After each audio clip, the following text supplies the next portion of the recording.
እግዚአብሔር ለዚህ ሰው ያጎደለበት አንዳች ነገር እንደሌለ ለማሳየት በጉባኤ ተደርጓል ወይም ደግሞ በጉባኤ ተገልጧል ማለት ነው። ምክንያቱም ይህ ሰው በኋለኛው ዘመን ክርስቶስ በሚሰቀልበት ሰዓት በክርስቶስ ላይ በሐሰት ከመሰከሩ ምስክሮች መካከል አንዱ ነው።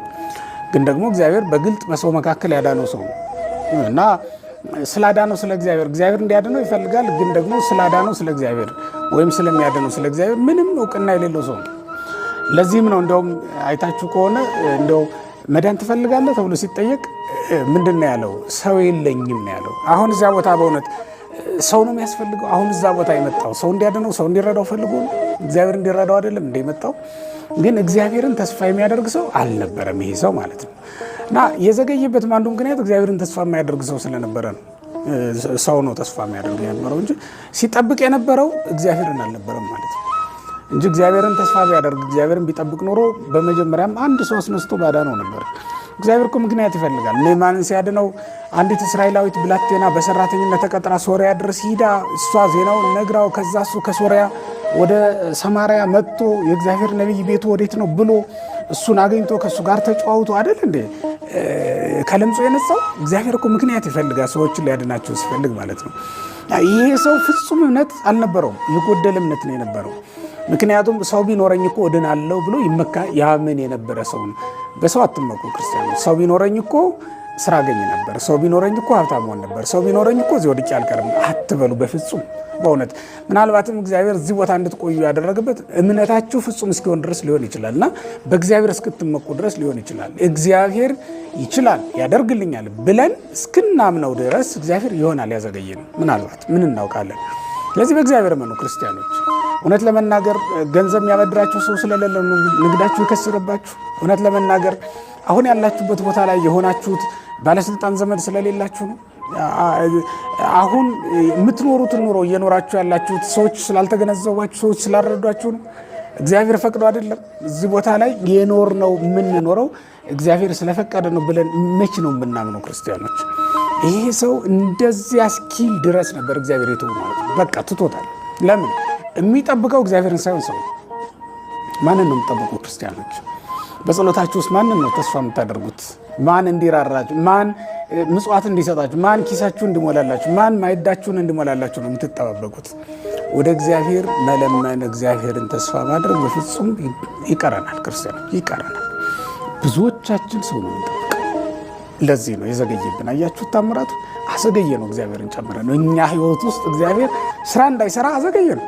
ያውም እኮ የድህነቱ ስፍራ ላይ ቆመን እኮ ነው። አይታችሁታል። ይሄ ሰው እኮ መዳን የዘገየበት 38 ዓመት ሙሉ ምን ሆኖ እንደሆነ ታውቃላችሁ? ርቀቱ ሰዎች ድህነት ከሚደረግላችሁ ታምራት ከሚደረግበት ስፍራ እኮ ርቀቱ ያን እርምጃ ነው። ከዛ እዚህ ድረስ ማን አመጣው? በእውነት ማን አመጣው? ከዚች አንስቶ ውሃው ላይ ሲጨምረው ዘንድ ሰው እንዴት አጣ? አይገርማችሁ? ይሄማ በጣም ነው የሚያስተምረን ክርስቲያኖች። ሰው የምትጠብቁ ሰዎች አቁሙ፣ በሞቴ አቁሙ።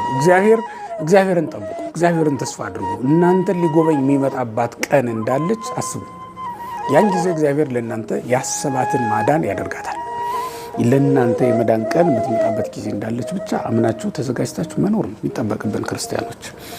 ባይሆን ምን ነገር ተስፋ ማድረግ አለብን መሰለኝ? እንደ ሌሎች ሰዎች ይሄ ሰውዬ በጣም ደስ የሚለው ደግሞ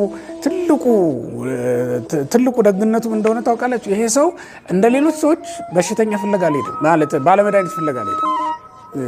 ምናልባት ገንዘብ አልቁም እንደሆነ አልተጻፈልንም፣ ግን ባለመድኃኒት ፍለጋ አልተቅበዘበዘም። እዚሁ መጥቶ ነው የወደቀው። በቃ እዚህም መጥቶ አቀማመጡ ልዩ ቢሆንም ማለት ነው እዚህም መጥቶ የተቀመጠበትን ዓላማ ቢረሳም እግዚአብሔር ያድነኛል ብሎ መጥቶ ሰውን ተስፋ ቢያደርግም ግን እዚህ መምጣቱ መልካም ነገር ነው።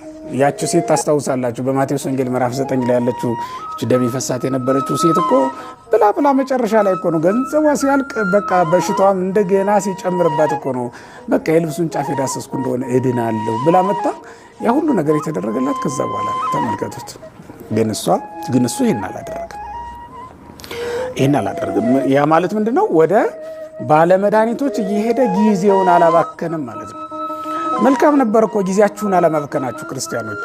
ስትዘምሩ ነው ያደጋችሁት፣ ስትማሩ ነው የኖራችሁት፣ በመቅደስ ነው ያደገ። ለዕጣኑም ለማይጠንቱም ለጸሎቱም እኮ እንግዳዎች አይደለንም ክርስቲያኖች አይደል? ከመልመዳችን የተነሳ እኮ አቋቋም መምህር ነው የምንመስለው አይደል? ማህሌቱ ሲባል አብረን እንጮሃለን፣ ቅዳሴው ሲባል ተሰጥኦን በደንብ ከአንድ ዲያቆን በተሻለ አቀላጥፈን እንቀበላለን። በቃ ከማን ቀጥሎ ማን እንደሚመጣ እንኳን ቃል እግዚአብሔሩን በድርድር ይዘነዋል። ቅስናው ስለሌለን እንጂ እኮ ኪዳኑንም እኮ በቃላችን እንለው ነበር አይደል? ግን ወገኖች ምን እንደጎደለን ታውቃላችሁ? እግዚአብሔርን እኛ ህይወት ውስጥ ስራ እንዳይሰራ ምን እንዳዘገየው። ለትዳር ልባችን ከቆረጠ ከተመኘን ብዙ ጊዜያችን ነው፣ ግን ትዳር ዘገየብን። ለሀብት ልባችን ከቆረጠ ልባችን ከተመኘ ከከጀልን ስንት ጊዜያችን ነው፣ ግን ሀብቱ ዘገየብን። በቃ ለሹመት ከከጀልን ከለመን ስንት ጊዜያችን ነው፣ ግን ሹመቱ ዘገየብን። እንዲህ ያለ የምንሻቸውን ነገሮች ሁሉ እግዚአብሔር እንዲሰጠን እንዲያከናውንልን ከተመኘን በጣም ረጅም ጊዜ ሆኖናል፣ ግን ዘገየብን እግዚአብሔር። ለምን ካላችሁ በመካከል አመጣጣችን መልካም ሆኖ ግን ዋጋ የሚያሰጥ አመጣጥ አልሆን ብሎ ማለት ነው፣ ፍጹም አልሆን ብሎ ማለት ነው። ተመልከቱት። አለመቅበዝበዛችንማ መልካም ነበር። አሁን በጭፈራ ቤቱም አንታማም፣ እውነት ለመናገር በመጠጡም አንታማም፣ በስካሩም አንታማም። ከአንዲቱ ወደ አንዲቱም ስንቅበዘበዝ አንያዝም ይሆናል። የምንከሰስበት ኃጢአት ብዙም እንብዛም ሊሆን ይችላል። ግን ደግሞ ምን ጎሎናል? ሰውን ተስፋ እናደርጋለን። ይችን አለቅነት እኮ ያገኘዋት ዘመዶችን ነገሌ ስላሉ እንላለን። ገብቷችኋል? ችግራችን እሱ ነው። ይችን ቦታ እኮ ያገኘዋት ነገሌ ደርሰውልኝ ነው እንላለን። ችግሩ እሱ ነው። እሱን እንድናረቅ እግዚአብሔር ይፈልጋል። እግዚአብሔር ቤተሰቦች ለዚህ ነው የዘገየው የሚለው ነው።